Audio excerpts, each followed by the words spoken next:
How is all the new impeachment talk playing over there at the White House? Well, Wolf, tonight the White House is brushing off Democratic leaders' latest suggestion that impeachment is not off the table. I spoke to a senior White House official who told me President Trump is in good spirits today and no longer thinks impeachment is a real possibility. And the president isn't holding back going after the Democrats, slamming them just moments ago and calling them clowns. They're doing everything they can with the impeachment nonsense, where you had no obstruction, you had no collusion. You know, obstruction's sort of interesting. They've interviewed 500 people. They've interviewed lawyers. They've interviewed everybody that they wanted to interview. People that I could have kept back by using presidential privilege. I could have kept back everybody. They didn't have to interview anybody. I gave them total, and then they say obstruction. These people are clowns. The Democrats are clowns. They're being laughed at all over the world. And I watched this morning, I watched Nancy Pelosi trying to get through that with the performance that Robert Mueller put on, where I don't think he ever read the agreement or the document. And the document said no collusion. They don't even talk about that. So there was no crime. They said, well, there was no crime, but he obstructed. How do you obstruct? There's no crime. But actually, it was worse than that because it was a phony crime that they put on. The crime was what they put on. But I watched Mueller. For 2.5 years, we've watched this. And that's the best they have. And it's a disgrace. Bombastic, blonde, one of Brexit's big backers. Alexander Boris de Pfeffel Johnson is known simply as Boris to the British public. Sometimes called a Marmite politician. You either love him or you hate him. New York born, Eton bred and Oxford educated. A man gaffe-prone and unpredictable enough that the phrase Boris is Boris, accompanied by a shrug, has become an adage in British politics. Born into a political family, Eurosceptic Johnson spent some of his childhood in Brussels, where he'd later work as a journalist, making a career out of criticising EU rules and regulations. He got fired from a British newspaper for fabricating a quote. But in typical Boris style, he landed on his feet and became editor of The Spectator magazine and then a member of Parliament, making a name for himself as a charismatic maverick in the British media. In a political triumph, he was elected London Mayor in 2008, made headlines during the 2012 London Olympics for championing the City of London and getting stuck on a zip wire.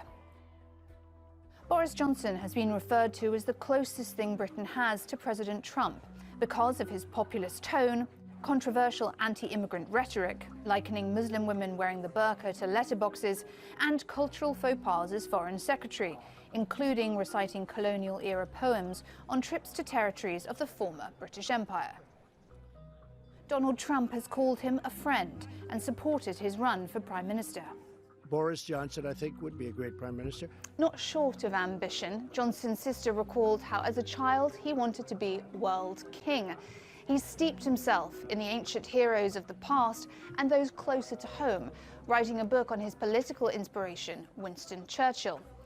His ambition for the top job in Westminster has been the worst kept secret in British politics.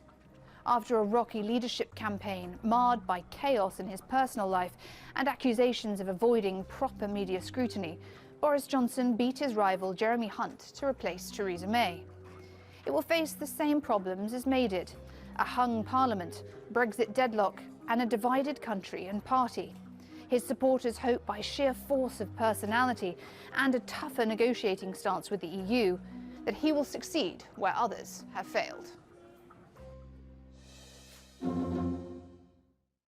It's one of the most enduring images of Vladimir Putin flexing his military might inside a Russian Navy submersible. But tonight, some are questioning if Putin is now doing more than just putting on a show under the sea. A new report from the New York Times cites more than a dozen unnamed U.S. officials raising concerns Russian submarines and spy ships are aggressively patrolling near important undersea cables. Massive fiber optic lines spanning from continent to continent, carrying the bulk of the world's internet communications. Their goals are to humiliate the United States and show that it can't defend itself, and to project naval power into the Atlantic, thus showing the United States and Europe, we're here, you have to deal with us and take us seriously, and we can propose a threat to your most vital interests. According to The Times, officials are concerned that if a larger conflict between Russia and the West broke out, a Russian ship could locate an internet cable on the sea floor, lower a submersible down to it, and either attach a wiretap to eavesdrop on it, or worse, sever the cable, cutting off a crucial data pipeline. They're extremely vital. They're the core of our communications infrastructure. So we hear a lot of talk about the cloud, for example, and we think of it as something nebulous, something in the sky. Well, the cloud is really under the ocean. Jonathan Yembo works with a company which monitors telecom infrastructure. He says there are hundreds of these cables stretching across the ocean floors, enough, he says, to span the globe at the equator 15 times. Yembo says if multiple undersea cables were cut at once, it could harm American business and government interests and could have even more catastrophic effects on Europe. Tonight, the Pentagon won't confirm the concerns raised in the New York Times. One U.S. official says while the Russians could tamper with the cables, the U.S. hasn't seen a significant increase in Russian activity where the cables are located. There's also been no evidence of any actual cable cutting. But newspaper reports say the Russian ship the Yantar, which is equipped with submersibles capable of cutting undersea cables, has been spotted cruising in the Atlantic on its way to Cuba, not far from where at least one cable is located.